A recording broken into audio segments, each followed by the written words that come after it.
Hello friends, welcome to my channel technical tech. Friends, आज जो है कि दूसरी क्लास है और जो है कि इसकी पहले क्लास हो चुकी है। तो ये जो है कि चलते हैं क्वेश्चन के ऊपर। ठीक, तो क्वेश्चन में पूछा जा रहा है, पहला क्वेश्चन में कि ऊपरी और निचली सीमा के बीच के अंतर को डॉट डॉट कहा जाता है, जीरो लाइन कहा जाता है कि लिमिट कहा जाता है, फिट कहा जाता है कि सहनीयता मतलब टॉलरेंस कहा जाता है। क्या कहा जाता है? तो इसे टॉलरेंस कहा जाता है। किसी भी पार्ट्स की हाई लिमिट और लो लिमिट के अंतर को क्या कहते हैं? टॉलरेंस कहते हैं। ठीक, अच्छा, टॉलरेंस कितने प्रकार के होते हैं यह बताइए। टॉलरेंस दो प्रकार के होते हैं। कितने प्रकार के होते हैं? दो प्रकार के। कौन कौन से होते हैं? तो टॉलरेंस जो होते हैं दो प्रकार के। नंबर एक होता है यूनिलेटरल। कौन सा? यूनिलेटरल।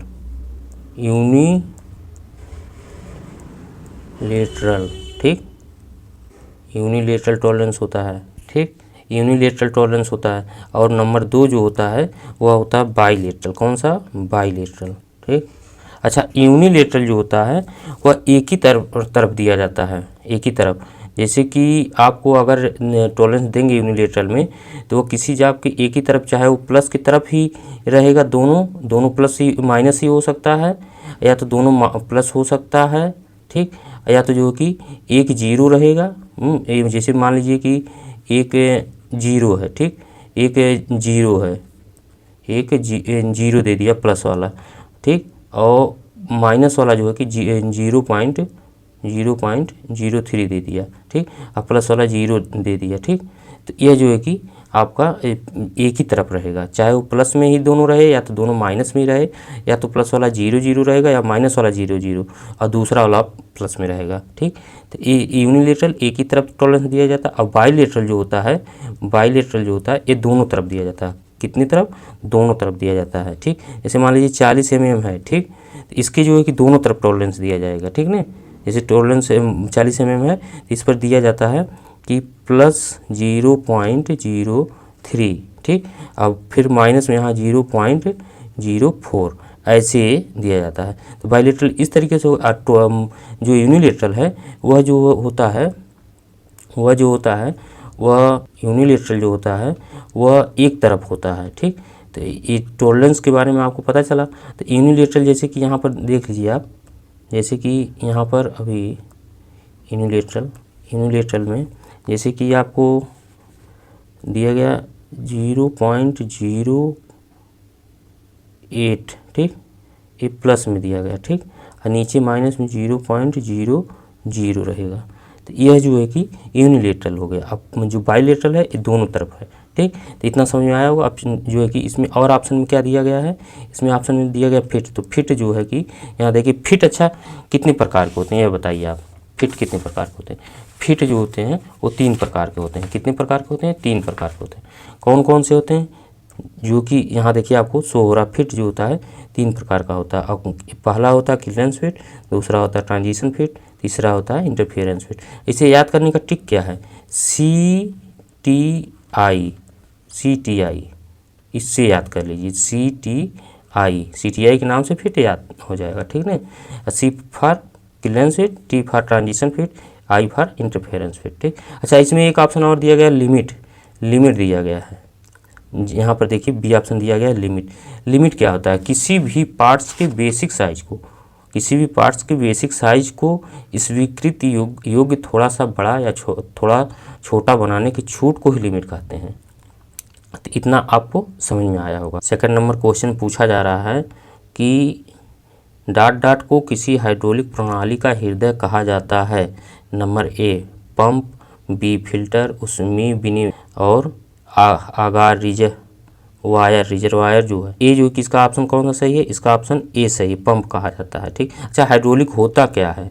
तो हाइड्रोलिक देखिए यहाँ आपको हाइड्रोलिक यहाँ इसकी परिभाषा दी गई है। ठीक, देखिए हाइड्रोलिक पंप एक यांत्रिक उपकरण है जो यांत्रिक ऊर्जा इंजन या मोटर से को हाइड्रोलिक ऊर्जा तरल प्रवाह और दबाव में को दबाकर सिस्टम में प्रवाहित करता है। कौन सा? हाइड्रोलिक पंप सिस्टम में दबाकर सिस्टम में प्रवाहित करता है, जिससे भारी मशीनरी को उठाने घुमाने या नियंत्रित करने के लिए शक्ति मिलती है। ठीक, अच्छा, हाइड्रोलिक के जो कि हाइड्रोलिक प्रणाली के सब पार्ट कौन कौन से होते हैं? तो इसके मुख्य रूप से गियर, पिस्टन और वेन पंप, धनात्मक विस्थापन पंप होते हैं, ठीक ना। अच्छा, ये किस सिद्धांत पर कार्य करता है हाइड्रोलिक? तो हाइड्रोलिक जो पास्कल के सिद्धांत पर कार्य करता है। उपयोग भारी मशीनरी, निर्माण उपकरण, क्रेन और ऑटोमोबाइल पावर स्टीयरिंग में होती है। तो इसका जो है कि हाइड्रोलिक पंप के बारे में आपको पता चला होगा। तो इसका जो है कि कौन सा ऑप्शन सही है? इसका ऑप्शन नंबर ए सही है, ठीक। अब चलते हैं नेक्स्ट क्वेश्चन पे, इतना आपको समझ में आया होगा। नेक्स्ट क्वेश्चन पर जो है कि पूछा जा रहा है, नेक्स्ट क्वेश्चन नंबर 3 पर पूछा जा रहा है कि दिए गए चित्र में किस प्रकार का कैलिपर दर्शाया गया है? दिए गए चित्र में किस प्रकार का कैलिपर दर्शाया गया है? ए स्लिप गेज, बी तार वायर गेज, सी वर्नियर हाइट गेज, वर्नियर ऊंचाई गेज, डी वर्नियर गहराई डेप्थ गेज। तो यह जो है कि कौन सा चित्र है दर्शाया गया? तो यह जो है कि वर्नियर, कौन सा है? Vernier height gauge. कौन सा? Vernier height gauge. इसका ऑप्शन नंबर सी सही है, ठीक। तो यह जो है कि वर्नियर हाइट गेज है, ठीक।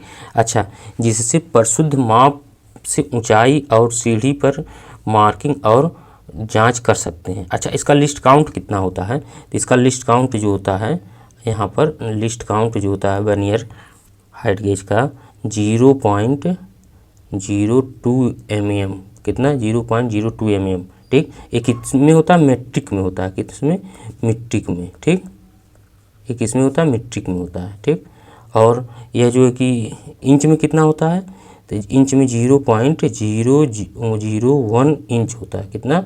0.001 इंच होता है। ये किस में होता है? ब्रिटिश में। किसमें होता है? ब्रिटिश में होता है, ठीक। यह ब्रिटिश में होता है। अच्छा, इससे कितना माप सकते हैं? इससे जो है 0 से 1000 mm, कितना?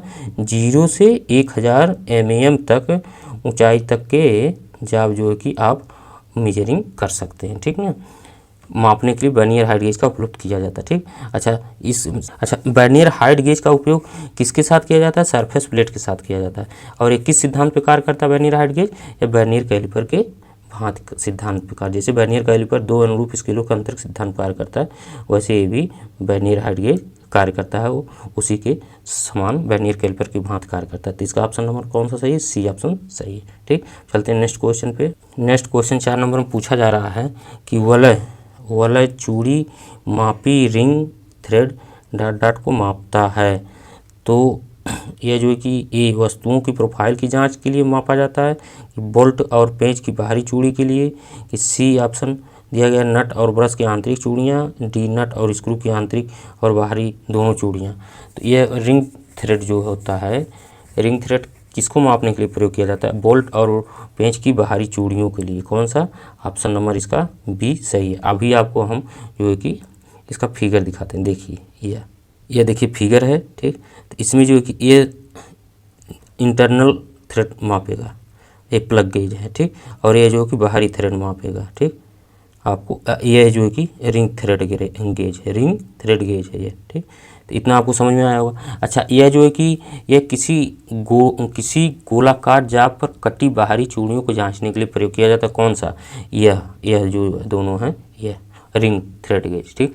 अच्छा, ये जो ए दिया गया है plug gauge, thread plug gauge, इसका प्रयोग किस लिए करते हैं? यह थ्रेड छिद्र अथवा नट को चेक करने के लिए प्रयोग किया जाता है, ठीक ना। तो एक क्वेश्चन क्या पूछा गया है यहाँ पर? यह क्वेश्चन पूछा गया है कि वाला चूड़ी मापी रिंग थ्रेड डॉट को मापता है, तो बोल्ट और पेंच की बाहरी चूड़ियों के लिए, ठीक ना। तो बी ऑप्शन इसका सही है, ठीक। बी ऑप्शन इसका सही है। चलते हैं नेक्स्ट क्वेश्चन। नेक्स्ट क्वेश्चन पूछा जा रहा है कि निम्नलिखित में से कौन कार्यवस्तु को कर्तन बलों के सापेक्ष जिग या फिक्चर में सुरक्षित रूप से रोकता है? निम्नलिखित में से कौन सा कार्यवस्तु को कर्तन बलों के सापेक्ष जिग या फिक्चर में सुरक्षित रूप से रोकता है? तो क्लैंपिंग डिवाइस रोकता है, कि लोकेटिंग डिवाइस रोकता है, इंडेक्सिंग डिवाइस रोकता है, गाइडिंग डिवाइस रोकता है? कौन सा रोकता है? तो इसमें कौन सा रोकता है? आप बताइए कौन सा रोकता है? तो इसमें जो है कि आपका कौन सा रोकता है? इसमें क्लैंपिंग डिवाइस, क्लैंप जो करता है।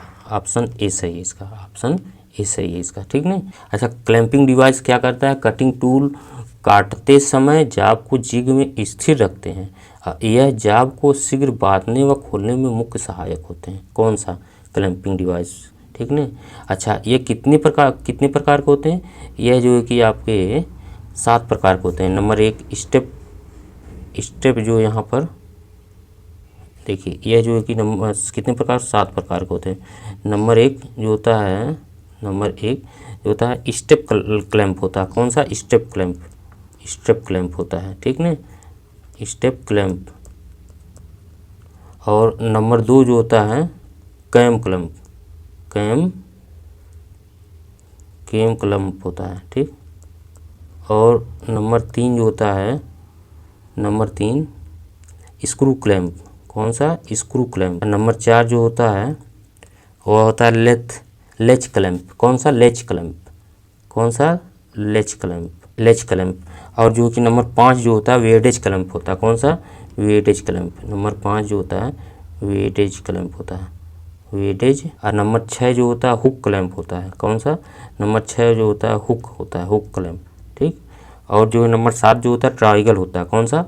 7 में टॉगल क्लैंप होता है। कौन सा? Toggle clamp. तो इतना आपको समझ में आएगा। अब इसका ऑप्शन कौन सा सही है? ऑप्शन नंबर ए सही। कौन सा? ऑप्शन नंबर ए सही है। अच्छा, इसमें लोकेटिंग डिवाइस दिया गया है। तो लोकेटिंग डिवाइस किस लिए उपयोग किया जाता है? लोकेटिंग डिवाइस किस लिए उपयोग किया जाता है? जो जॉब या वर्कपीस को सही पोजीशन में सेट करते हैं ताकि मशीनिंग सही और एक्यूरेट हो, ठीक। तो उसके लिए लोकेटिंग डिवाइस प्रयोग किया जाता है। अच्छा, जिग किस लिए प्रयोग किया जाता है? जिग जो है जॉब को मजबूती से पकड़ता है और टूल को गाइड करता है।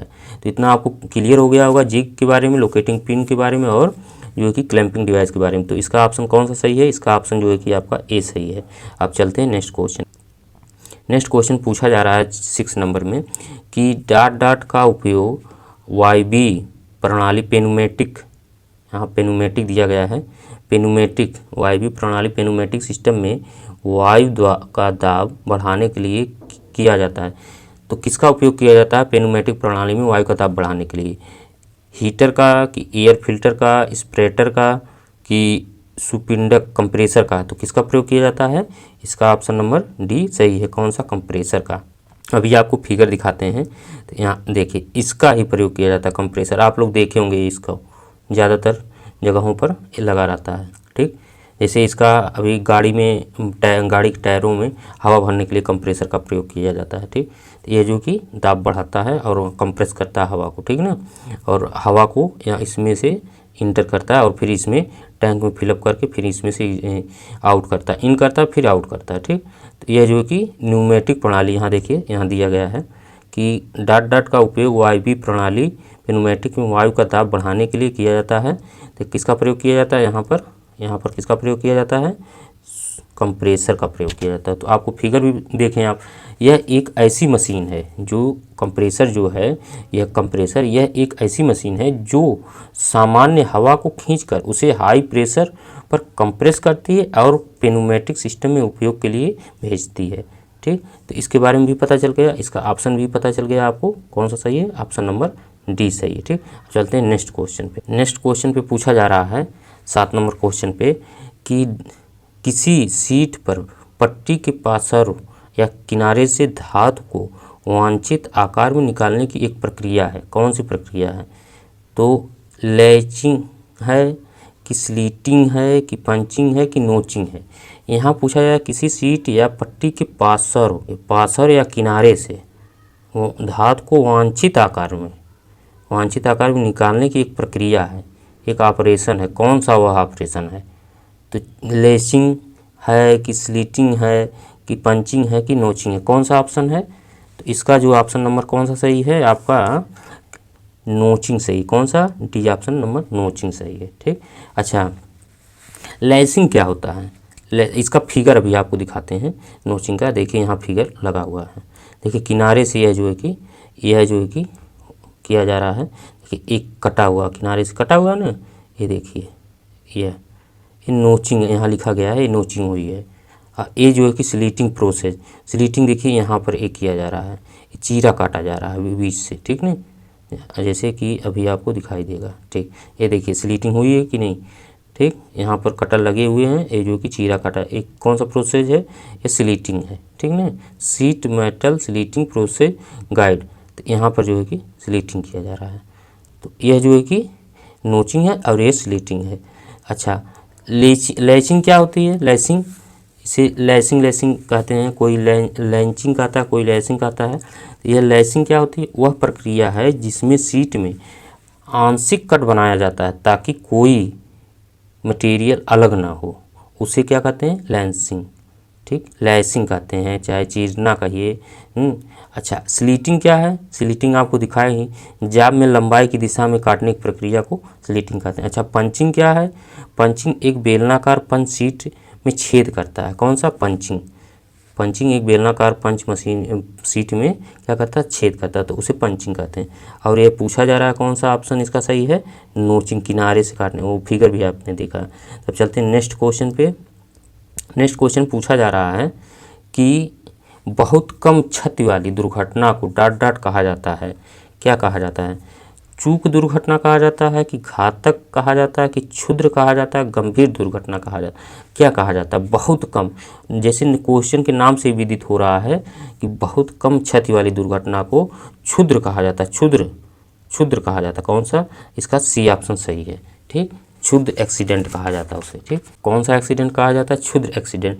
जिस दुर्घटना में नुकसान बहुत कम हो वह क्षुद्र दुर्घटना कहा जाता है, ठीक, एक्सीडेंट कहा जाता है, ठीक। अच्छा, जो सीरियस दुर्घटना होती है वह जो होती ऐसी दुर्घटना जिसमें गंभीर चोट, अधिक नुकसान या जान का खतरा, उसे क्या कहते हैं, गंभीर दुर्घटना, सीरियस एक्सीडेंट, ठीक। इतना आपको समझ में आया, इसका ऑप्शन नंबर सी सही है। अब चलते हैं नेक्स्ट क्वेश्चन पे। नेक्स्ट क्वेश्चन पूछा जा रहा है, लेपन प्रक्रिया में बहुत कम मात्रा में सामग्री निकाली जाती है जो लगभग डॉट डॉट होती, कितनी होती डॉट डॉट। तो ए 0.025 mm, बी 1.5 mm, सी 0.5 mm, डी 2 mm। तो इसमें कौन सा ऑप्शन सही है, तो लेपन प्रक्रिया में जो होती है, यह होती है लेपन प्रक्रिया में, इसके रेंज के बीच होती है यह 0.012 से 0.16 के बीच होती। यह निम्मी के अकॉर्डिंग है, किसके अकॉर्डिंग है, निम्मी के अकॉर्डिंग है, ठीक। यह जो है कि निम्मी के अकॉर्डिंग है, कितना, 0.012 से 0.16 होती है, यह निम्मी बुक के अकॉर्डिंग है।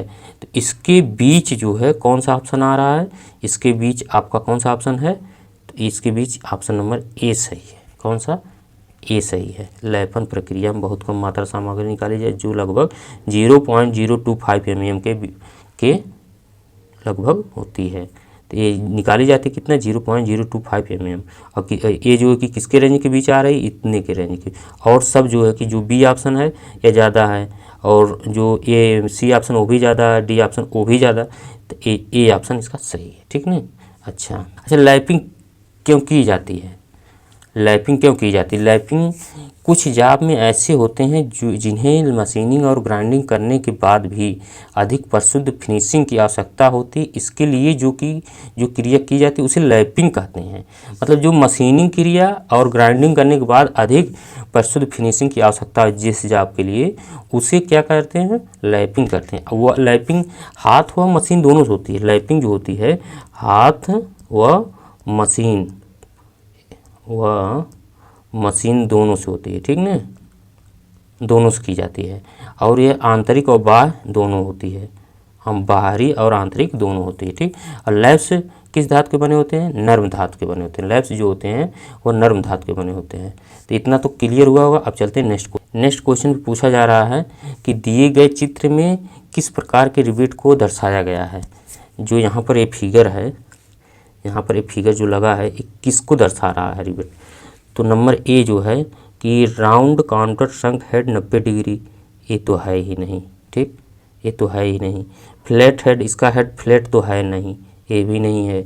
सी में काउंटर शंक हेड 120 डिग्री, ये भी नहीं है, सी ऑप्शन भी नहीं है। और D option snap head rivet, हाँ डी स्नैप हेड रिवेट ये है। कौन सा, snap head rivet, D option इसका सही है। कौन सा, डी ऑप्शन। अच्छा, इसे स्नैप हेड रिबिट को और क्या कहते हैं, तो इसका दूसरा नाम जो है स्नैप हेड रिबिट का, इसका दूसरा नाम जो होता है इसे कप हेड रिबिट कहते हैं। कौन सा, कप हेड रिबिट कहते हैं, इसका दूसरा नाम, ये भी पूछा जाता है, ठीक, आप नोट कर लेना।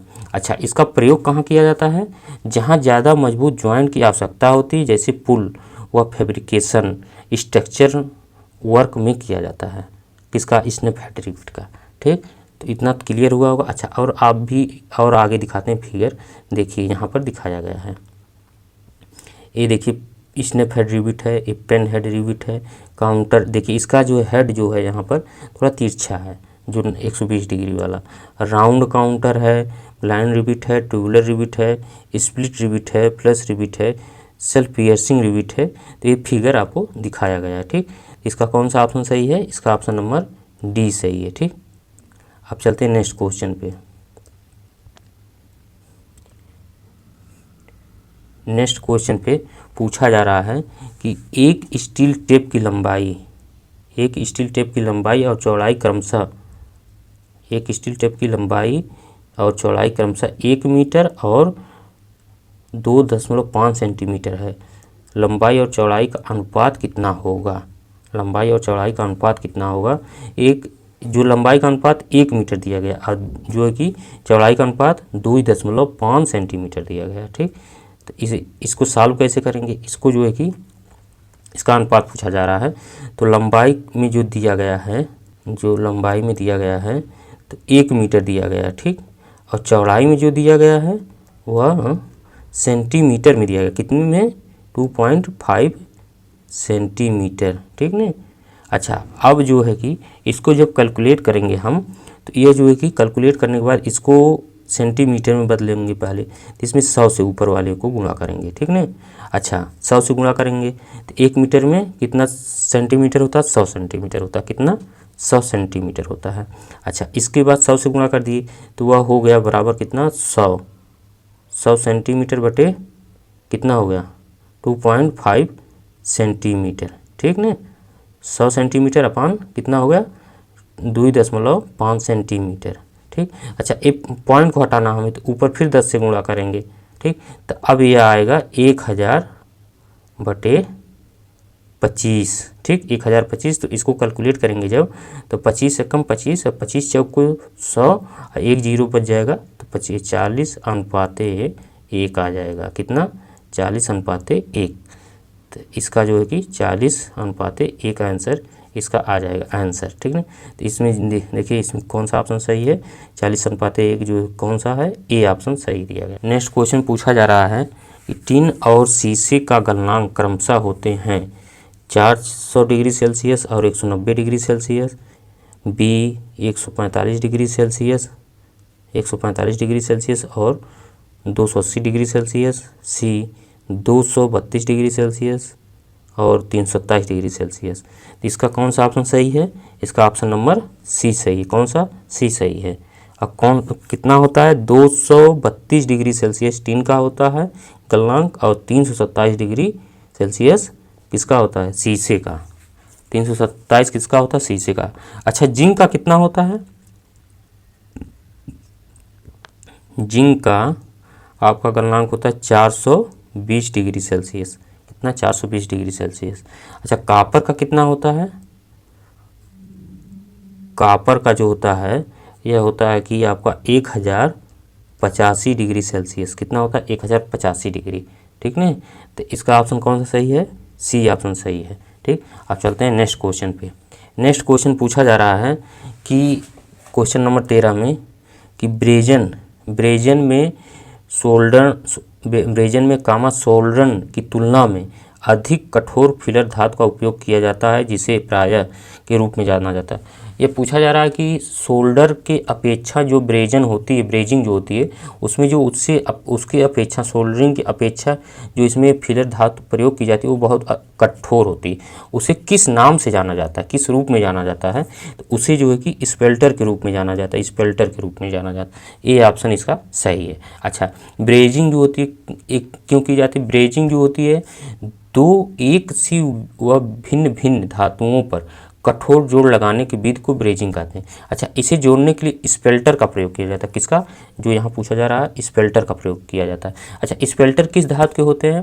तांबे व जिंक का एलॉय होता है। अच्छा, स्पेल्टर का गलनांक क्या होता है? तो स्पेल्टर का गलनांक जो होता है 600 डिग्री सेल्सियस, ठीक ना, 600 डिग्री सेल्सियस होता है। अच्छा, सोल्डर की क्या होता है? सोल्डर दो या दो से अधिक भागों को सोल्डर द्वारा जोड़ने की क्रिया को सोल्डरिंग कहते हैं, ठीक। अच्छा, सोल्डर का गलनांक कितना होता है? तो सोल्डर का गलनांक जो होता है कि 205 डिग्री होता है, 205 डिग्री सेल्सियस होता है। किसको? सोल्डर का। तो ये जो है कि पूछा जो जा रहा है, स्पेल्टर पूछा जा रहा है किससे कठोर है? सोल्डर से। और स्पेल्टर का गलनांक कितना है? 600 डिग्री सेल्सियस। सोल्डर का 205 डिग्री। जब तापमान में इतना अंतर है तो कठोर तो होगा ही। अच्छा, स्पेल्टर में जो है कि कौन कौन सी धातु होती है? तांबे व जिंक का एलॉय होता है। किसका? तांबा और जिंक का। तो इसका ऑप्शन नंबर ए सही है। अब चलते हैं नेक्स्ट क्वेश्चन। 14 नंबर क्वेश्चन पूछा जा रहा है कि मृद इस्पात वाले जाप पर 12 mm व्यास वाला रीमर 12 mm व्यास वाला रीमर छिद्र बनाया जाता है, ठीक। अंडर साइज, यहाँ अंडर साइज दिया गया है, अंडर साइज, ठीक, अंडर साइज और ओवर साइज क्रमशः 0.2 mm और 0.05 mm अनुमानित है। कौन सा? अंडर साइज और ओवर साइज। और रीमर का आकार पूछा जा रहा है कि 12 mm का रीमर छिद्र बनाया जाना है, ठीक ना, माइल्ड स्टील पर। और वह जो कि अंडर साइज कितना गया है? 0.2 mm और जो कि ओवर साइज 0.025 mm। तो इसमें जो होता है, देखिए इसका सूत्र होता है, इसका सूत्र जो होता है कि ड्रिल साइज कैसे निकालते हैं। तो ड्रिल साइज देखिए, ड्रिल साइज, इसका जो ड्रिल साइज होता है वह होता है ड्रिल साइज बराबर drilled hole reamer size, drilled hole reamer size minus, ठीक ने, माइनस अंडर साइज। कौन सा? अंडर साइज, ठीक। इसके बाद यहाँ प्लस कर दिया जाता है, plus over size, over size, ठीक ने। तो अब इसमें जो है कि ओवर साइज, ठीक, इतना हुआ। तो इसमें जो है कि ड्रिल रीमर साइज कितना दिया गया है? तो इसमें जो है कि 12 mm दिया गया है, ठीक, 12 mm, इसमें 12 mm दिया गया। फिर माइनस अंडर साइज कितना दिया गया था? इसमें अंडर साइज कितना दिया गया था? इसमें जो है कि अंडर साइज कितना दिया गया था यहाँ पर आपका 0.2 mm। तो यहाँ पर जो है कि 12 mm, ठीक, माइनस 0.2 mm प्लस 0.05 mm, ठीक। अब इसको कैलकुलेट करेंगे, 12 mm माइनस ये जो है कि 0.25 mm, ठीक। जब इसमें से माइनस होगा तो ये जो होगा 11.75 mm, ठीक। ये इसका आंसर आएगा। तो ये जो है ऑप्शन नंबर कौन सा सही है? इसका ऑप्शन नंबर कौन सा सही है? इसका ऑप्शन नंबर 11.75 किस में है? तो 11.75 इसमें, ए ऑप्शन में तो है ही नहीं, ठीक, बी में नहीं है, सी, यही सी वाला 11.75 इसका सही आंसर, ठीक। अच्छा, ओवर साइज जो होता है यह ड्रिल के सभी व्यास के लिए 0.05 mm रखा जाता है, 0.05 mm जो होता है यह ओवर साइज सभी के लिए रखा जाता है। अच्छा, अंडर साइज जो होता है, अंडर साइज 5 mm से जो कम होते हैं, ठीक ना, 5 mm से जो कम होते हैं अंडर साइज, वह 0.1 से 0.2 तक रखे जाते हैं, ठीक। अच्छा, जो 5 mm से अधिक होते हैं 20 mm तक, 5 mm से 20 mm तक, तो वह जो है कि 0.2 से 0.3 तक इसमें क्या रखा जाता है? Over size. तो ये ओवर साइज हुआ। और ये सभी लोगों के लिए, सभी ड्रिलों के लिए जो है कि 0.05 जो होता है यह ओवर साइज हुआ। ये जो होता है अंडर साइज होता है। कौन सा? यह अंडर साइज। सभी ड्रिलों के लिए ओवर साइज कितना होता है? 0.05 mm। यहाँ देखिए दिया गया है ओवर साइज, यहाँ पर यहाँ लिखा गया है लास्ट वाला ओवर साइज, ये सभी डीलों के लिए अनुमानित होता है, ठीक है। तो इसका ऑप्शन नंबर कौन सा सही है? ऑप्शन नंबर सी सही है। और चलते हैं हम नेक्स्ट क्वेश्चन पे। नेक्स्ट क्वेश्चन नंबर पूछा जा रहा है कि वर्नियर कैलिपर आयामों को ... mm की सटीकता से मापता है। तो वर्नियर कैलिपर जो होता है कि कितना सटीकता से मापता है, तो यह जो है कि कितना सटीकता से मापता है, यह जो है कि 0.01 की सटीकता से mm के मापता है कि 0.002 के सटीकता से मापता है कि सी वाला 0.02। तो ये इसका ऑप्शन सी सही है। कौन सा? ऑप्शन नंबर सी सही है, ठीक। अच्छा, वर्नियर कैलिपर होता कैसा है, फिगर आपको दिखाते हैं। देखिए फिगर, यह है वर्नियर कैलिपर। अच्छा, इसके पार्ट्स दिखाते हैं। तो यह जो है कि इसके पार्ट्स जो होते हैं, देखिए यह है डेप्थ बार, ठीक ना, डेप्थ बार, इसे डेप्थ प्रोब भी यहाँ लिखा गया है, इसे डेप्थ बार भी कहते हैं। अच्छा, छड़, जैसे डेप्थ छड़, बार मतलब छड़। अच्छा, ये देखिए मेन स्केल का ऊपर वाला इंच में है, ठीक, और ये मेन स्केल का नीचे वाला सेंटीमीटर में है, ठीक। ये मेन स्केल है, बीम या मेन स्केल है, ठीक। अच्छा, ये जो है कि वर्नियर स्केल है। कौन सा? ये वर्नियर स्केल है, यह इंच में है। यह वर्नियर स्केल जो होता है ये किस में होता है? सेंटीमीटर में होता है, ठीक। अच्छा, ये जो है कि इनसाइड जा है आंतरिक माप लेने के लिए। अच्छा, इसमें आंतरिक माप इससे लिया जाता है, लेकिन यहाँ पर जो होता है कि यह मूवेबल जा है। कौन सा? ये मूवेबल जा है, ठीक ना, ये मूवेबल जा है। और ये फिक्स जा है। कौन सा? फिक्स जा है, ठीक। और ये इनसाइड जा मतलब आंतरिक माप लेने के लिए, यहाँ पर आउटर जा मतलब ये बाहरी माप लेने के लिए, ठीक ना। तो ये क्लियर हुआ होगा आपको। अच्छा, इसका लिस्ट काउंट कितना है? 0.02 mm किसमें? मीट्रिक में है। किसमें? मीट्रिक में, ठीक। और ब्रिटिश में कितना है? 0.001 इंच ब्रिटिश में है, ठीक ना। अच्छा, ये वर्नियर कैलिपर किस सिद्धांत पर काम करता है? तो यह जो होता है एक ही माप के दो स्केलों, मेन स्केल तथा वर्नियर स्केल के अंतर के सिद्धांत पर कार्य करता है। अच्छा, इसका आविष्कार किसने किया था? तो इसका आविष्कार जो होता है कि फ्रांस के निवासी श्री पैरी वर्नियर ने जी किए थे। किन्होंने किया था? श्री पैरी वर्नियर किए थे। अब किस सन में किए थे? तो यह किए थे 1630 ईस्वी में, ठीक ना, 30 ईस्वी में किए थे। अच्छा, इससे माप कौन कौन सा लिया जाता है?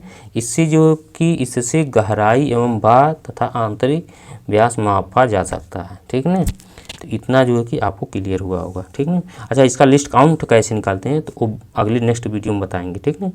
स्पेशल उसके लिए क्लास लेंगे वर्नियर कैलिपर के लिए, ठीक।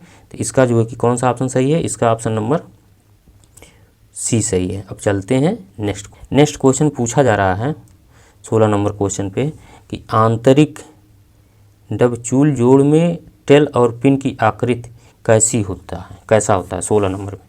तो यह जो है कि अभी आपको फिगर दिखाते हैं।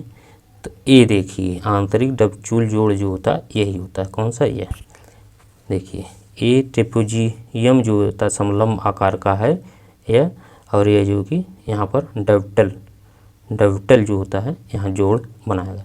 ये टेल है, ये पिन है, ठीक ना।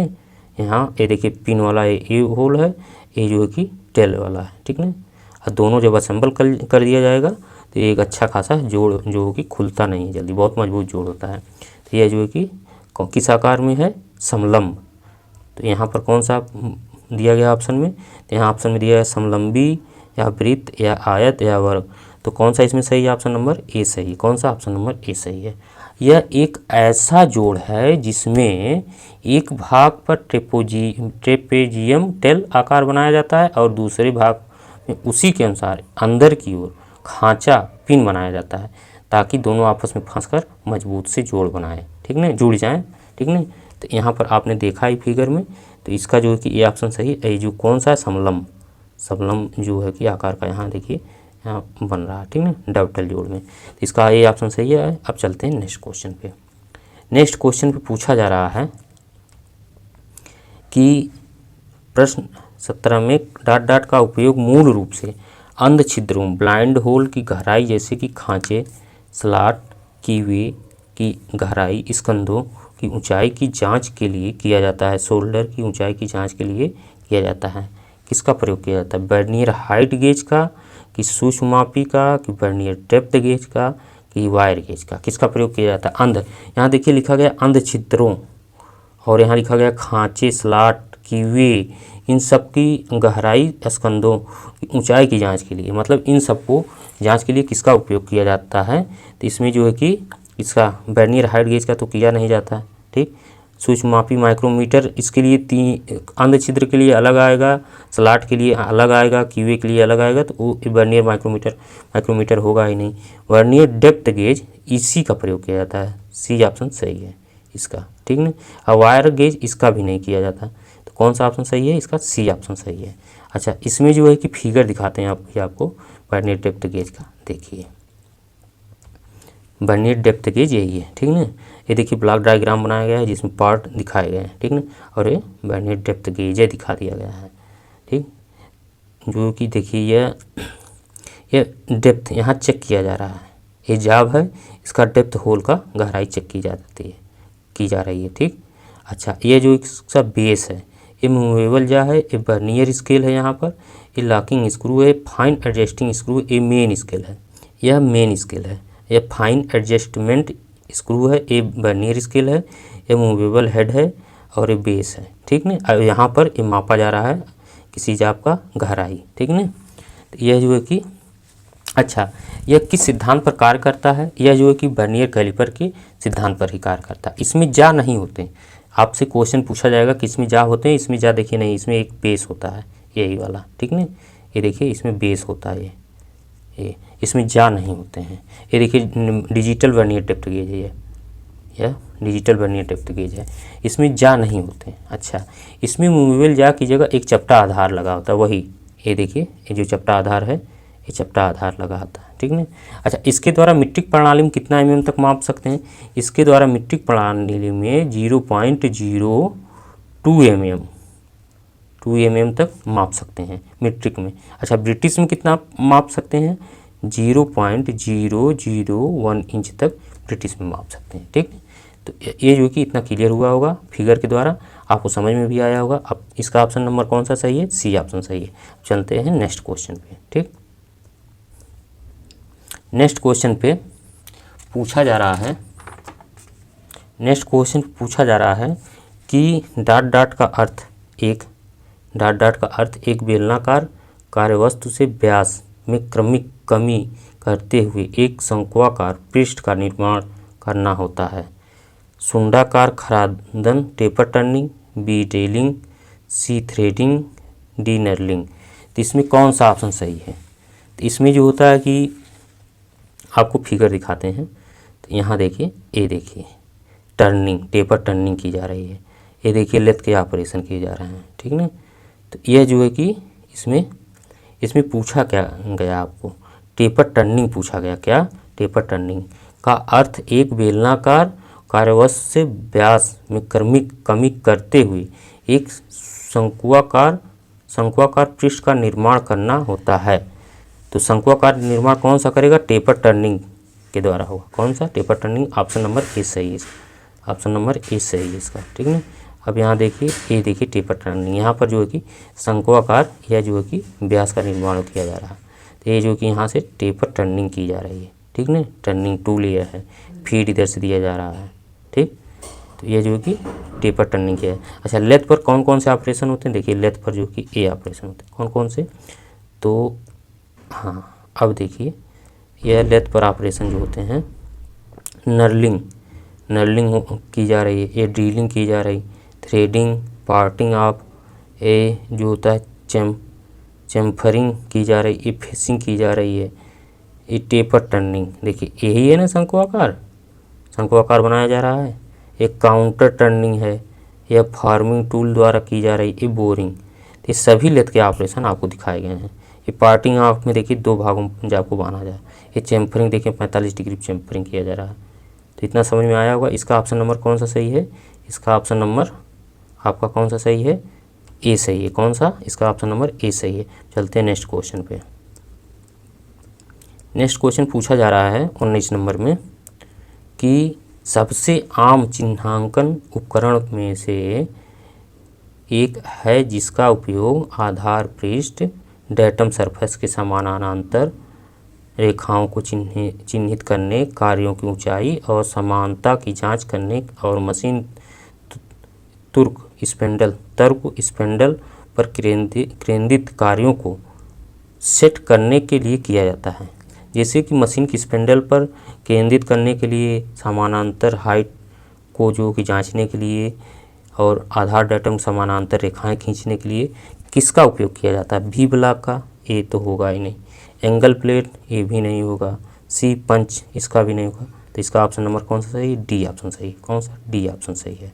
अच्छा, इसका फिगर अभी आपको दिखाते हैं। तो इसका ऑप्शन नंबर डी सही है और जो कि फिगर आपको दिखाते हैं, देखिए यही है, ठीक ना। ये देखिए ये है, ठीक। तो ये जो है कि कौन सा है? सरफेस गेज है। ये कौन सा है? यूनिवर्सल सरफेस गेज है, ठीक ना। इसे मार्किंग ब्लॉक या स्क्राइबिंग ब्लॉक भी कहते हैं। इसका नाम क्या है?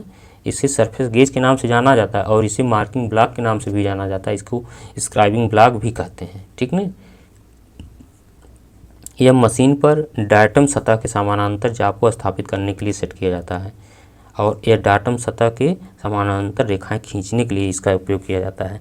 तो देखिए, जो इसमें पूछा जाता है, एक गाइड पिन दिया गया है। तो ये जो गाइड पिन, एक ये है, एक ये है गाइड पिन। ये भी ज़्यादा पूछा जाता है। अच्छा, इसका जो स्क्राइबर होता है, ये ऑफसेट स्क्राइबर होता है। देखिए ऑफसेट किया गया है, मतलब यहाँ 90 डिग्री मुड़ा होता है और यह स्नैप के माध्यम से इसमें क्लैंप किया जाता है। और यहाँ फाइन एडजस्टिंग स्क्रू होता है जो कि उसको स्पेंडल को फाइन एडजस्ट करता है। ये बेस होता है, ये भी ग्रूव होता है जो कि स्पेंडल पर रखा जाता है, भी ग्रूव होता है। और ये जो कि रॉकर आर्म लगा होता है जो इसको यहाँ मूव करता है ऊपर नीचे स्पेंडल को। तो इतना आपको समझ में आएगा। इसका कितने नाम है? इसके जो है कि 3 नाम है, सरफेस गेज, मार्किंग ब्लॉक या स्क्राइबिंग ब्लॉक। इसको कहीं नोट कर लेना आप, ठीक है। इसमें गाइड पिन का उपयोग ज़्यादा किया जाता है, तो गाइड पिन का भी पूछा जाता है। इसका कौन सा ऑप्शन सही है? इसका ऑप्शन नंबर डी सही है। अब चलते हैं नेक्स्ट क्वेश्चन पे। अच्छा, नेक्स्ट क्वेश्चन और लास्ट क्वेश्चन है यह जो इसमें पूछा जा रहा है कि एक वास्तविक पृष्ठ पर समकोण पर सीधी रेखाएं उत्कीर्णित करने के लिए या पारस्परिक अभिलंब पृष्ठों के सीधेपन की जांच करने के लिए एक महत्वपूर्ण उपकरण है। कौन सा है? सूक्ष्ममापी माइक्रोमीटर नहीं है। यह समकोण सीधी रेखा में कहाँ हो जो उत्कीर्णित कर पाएगा, ठीक। ट्रूनेस नहीं चेक कर पाएगा। अच्छा, अभिलंब पृष्ठों के ट्रूनेस नहीं चेक कर पाएगा। पिच मापी स्क्रू पिच गेज, ये भी नहीं है। कैलिपर, ये भी नहीं है। और डी गुनिया, ये डी ऑप्शन इसका सही है। कौन सा? गुनिया। अच्छा, इसका फिगर दिखाते हैं आपको, देखिए अब क्लियर होगा आपको। गुनिया, जिसका प्रयोग सतह को वर्गकारित स्क्वायरनेस अर्थात 90 डिग्री कोणों की जांच करने के लिए किया जाता है। किसमें? 90 डिग्री को जांच करने के लिए। यहाँ पर देखिए, यहाँ जो है कि यह देखिए 90 डिग्री की कोण की जांच के लिए किया जाता है, ठीक ना। अच्छा, गुनिया द्वारा परिशुद्धता लगभग कितनी होती है? तो जो होती है 0. इसकी परिशुद्धता होती है 0.002 mm प्रति 10 mm लंबाई में होती है। प्रति 10 mm लंबाई में होती है। ये पूछा जाता है क्वेश्चन। अच्छा, गुनिया को उसके ब्लेड की लंबाई द्वारा निर्दिष्ट करते हैं, ठीक ना। इसको जो है कि लंबाई द्वारा, इसके ब्लेड की लंबाई जो होती है यहाँ से यहाँ तक, इसी के द्वारा इसकी साइज ली जाती है। अच्छा, समतलता की जांच करता है। कार्य के किनारे पर 90 डिग्री रेखा अंकित कोण पर करना इसका कार्य है। कार्य को समकोण पर सेट करने के लिए किया जाता है। कार्य को, जैसे 2 जाब हैं, इसके बीच में एक इधर से लगा दी, एक इधर से 90 डिग्री के कोण पर सेट करने के लिए इसका प्रयोग किया जाता है। और ये देखिए 3D में यहाँ पर लगा है, 3D में ट्राई स्क्वायर लगाया गया। अच्छा, इसके पार्ट कौन कौन से होते हैं? तो पार्ट्स जो होते हैं इसके, देखिए इसके पार्ट्स जो होते हैं, ये स्टॉक दिया गया है, ठीक। ये बरस्लाट, यहाँ पर एक नोचिंग की होती है बरस्लाट। अच्छा, ये ब्लेड होता है, क्या? ब्लेड होता है। स्ट्रेट है, ये पतला होता है और स्टॉक मोटा होता है। ब्लेड और स्टॉक जो है कि 90 डिग्री पे फिट होते हैं। ठीक, तो इतना आपको समझ में आया होगा। तो इसका कौन सा ऑप्शन सही है? इसका ऑप्शन नंबर डी सही है। और जो है कि इसका आंसर की जो होती है कि यहाँ पर लगी है, देखिए क्लास 2 आंसर की क्वेश्चन, इसका आंसर कौन कौन सा सही है ये सब लगा है। तो एक क्लास 2 जो है कि इसका जो है कि आंसर की नीचे लगी हुई है। अगर आपको PDF चाहिए तो व्हाट्सअप ग्रुप और टेलीग्राम पे ज्वाइन करिए, आपको जो कि इसका PDF मिल सकता है। ठीक है, अगर वीडियो अच्छी लगे तो लाइक, सब्सक्राइब और शेयर अवश्य करें। धन्यवाद।